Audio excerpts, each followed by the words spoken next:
Oke guys, welcome back to my channel Apang BR. Di video kali ini, gue akan ngasih tahu gimana caranya membuat lingkaran story kalian berwarna pelangi. Kalian bisa lihat sendiri ya, story gue berwarna pelangi.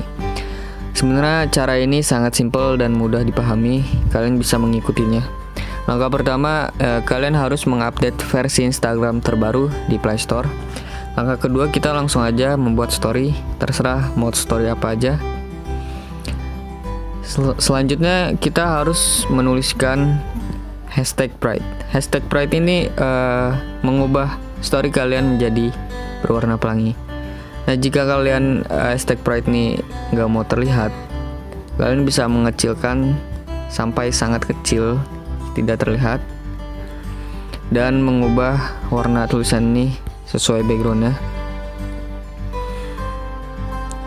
Udah selesai, kita langsung upload story kita,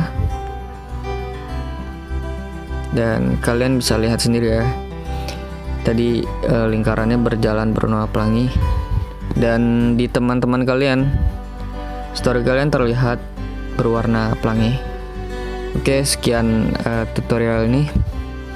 Semoga bisa dipahami dan mudah diikuti caranya. Oke, maaf kalau kata-kata gue